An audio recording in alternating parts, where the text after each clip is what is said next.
हुकूमत ने असेंबली से सर्विसेज चीफ्स की मुद्दत मुलाजमत 3 साल से बढ़ाकर 5 साल करने और सुप्रीम कोर्ट के जजेस की तादाद 17 से बढ़ाकर 34 करने के बिल पास कर लिए हैं। ऑपोजिशन की शदीद हंगामा राई के दौरान हुकूमत ने प्रैक्टिस एंड प्रोसीजर तरमीमी बिल, सुप्रीम कोर्ट में जजेस की तादाद में इजाफे का bill, Pakistan army act 1952, Pakistan air force act 1953, Pakistan navy act 1961, Islamabad high court act में तरमीम पास करा ली है और इंसदाद दहशतगर्दी एक्ट में तरमीम का बिल कौमी असेंबली में पेश कर दिया गया है। आर्मी एक्ट में तरमीम का बिल वफाकी वजीर दिफा ख्वाजा आसिफ ने पेश किया, जबकि प्रैक्टिस एंड प्रोसीजर बिल और जजेस की तादाद में इजाफे का बिल वफाकी वजीर कानून आजम नजीर तारड़ ने पेश किए। ऐवान ने कसरत राय से तमाम बिल मंजूर कर लिए। आर्मी एक्ट में तरमीमी बिल के मुताबिक अब आर्मी चीफ की मुद्दत मुलाजमत 3 साल की बजाय 5 साल होगी। पाक फौज में जनरल की रिटायरमेंट के कवायद का इतलाक आर्मी चीफ पर नहीं होगा।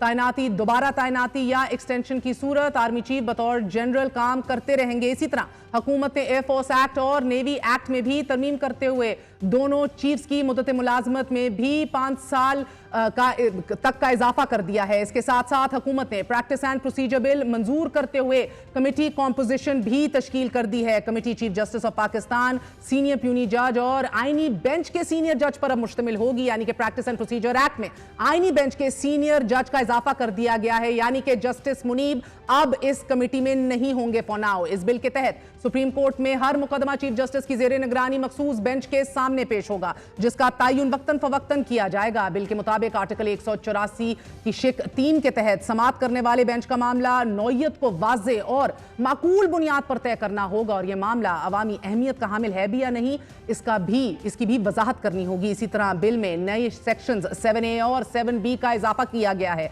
सेक्शन 7A में समाअत के मेयार को शफाफ बनाने के लिए फहरिस्तों का तयन किया गया है। मुकदमात को पहले आओ पहले पाओ के असूलों पर निपटाया जाएगा। इसी तरह सेक्शन 7B में सुप्रीम कोर्ट की कार्रवाई का रिकॉर्ड और ट्रांसक्रिप्ट तैयार किया जाएगा कि जो अदालती फीस की अदायगी के बाद मुतल्लिका फ्रीकैन को फराहम कर दिया जाएगा। इसी तरह हुकूमत ने जजेस की तादाद में इजाफे का बिल मंजूर करते हुए सुप्रीम कोर्ट में जजेस की तादाद 17 से बढ़ाकर 34 कर दी है, जबकि इस्लामाबाद हाई कोर्ट के जजेस की तादाद 9 से बढ़ाकर 12 कर दी गई है। इसके साथ साथ हुकूमत ने इंसदाद दहशतगर्दी एक्ट में मजीद तरमीम का बिल भी असेंबली में पेश कर रखा है। यह बिल 3 दिन पहले वफाकी वजीर कानून ने ऐवान में पेश किया और इस बिल के तहत टारगेट किलिंग, अगवा बराए तावान, भत्ताखोरी और दीगर शख्सियात में मतलूबा शख्स को जेरे हरासत रखने के मामले पर मतलूबा शख्स को 3 माह मजीद जेरे हरासत में रखा जाएगा। इस हवाले से मौलाना फजल रहमान साहब ने शदीद मुखालिफत और भरमी का इजहार किया है।